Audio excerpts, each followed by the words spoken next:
Évangile selon Marc, chapitre 1, versets 21 à 46. Ils se rendirent à Capernaum. Et, le jour du sabbat, Jésus entra dans la synagogue et se mit à enseigner. Ils étaient étonnés de son enseignement, car il enseignait comme ayant autorité et non pas comme les scribes.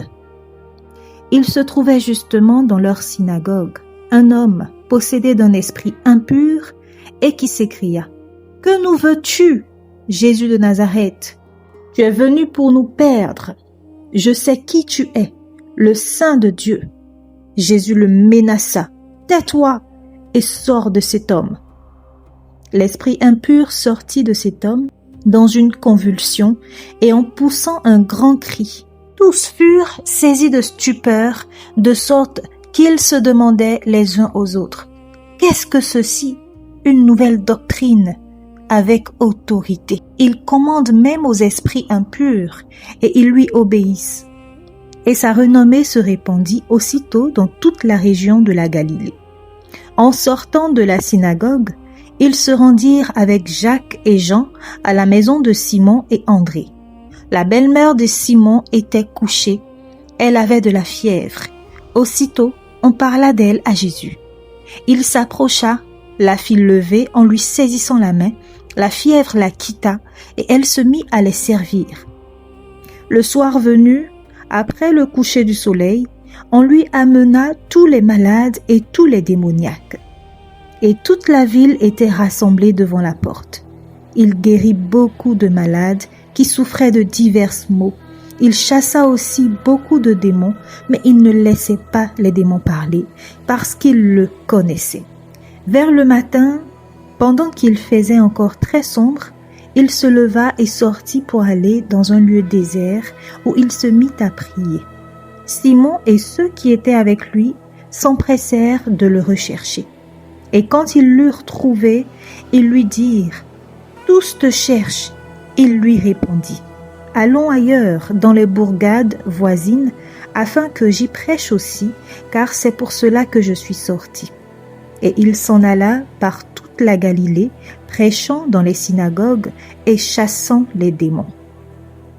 Un lépreux vint à lui et, se jetant à genoux, ils lui dirent d'un ton suppliant: « Si tu le veux, tu peux me rendre pur. » Jésus, ému de compassion, étendit la main, le toucha et dit: « Je le veux, sois pur. » Aussitôt la lèpre le quitta et il fut purifié. Jésus le renvoya aussitôt avec de sévères recommandations et lui dit: « Garde-toi de rien dire à personne, mais va te montrer au sacrificateur et présente pour ta purification ce que Moïse a prescrit, afin que cela leur serve de témoignage. » Mais cet homme, une fois parti, se mit à publier hautement la nouvelle et à la colporter, de sorte que Jésus ne pouvait plus entrer ouvertement dans une ville. Il se tenait dehors, dans les lieux déserts, et l'on venait à lui de toutes parts. Ici, nous voyons que l'autorité de Jésus ne vient pas que des mots, mais de qui il est, le Fils de Dieu. Sa parole peut chasser le mal, peut guérir et peut restaurer. La guérison de la belle-mère de Simon montre que Jésus guérit pour servir, parce qu'elle a été guérie et aussitôt elle s'est relevée pour servir Jésus et Simon et ses autres frères. Aussi, nous voyons que la prière matinale est essentielle. Jésus ne fait rien sans la prière. Il ne fait rien sans le Père. Après même une journée assez chargée, il cherche encore la solitude pour prier. C'est un exemple qui nous montre. Ici, nous pouvons considérer le lépreux que Jésus a guéri comme étant la représentation de l'humanité exclue, souillée, isolée. Mais Jésus le touche, ce qui signifie qu'il vient rejoindre ceux que la société a rejetés. Aussitôt, la guérison est totale, la guérison est physique et la guérison est même sociale. La dernière chose que j'ai envie d'ajouter, c'est que Jésus agit, Jésus guérit, Jésus libère. À nous de l'écouter, de le suivre et d'aimer comme lui.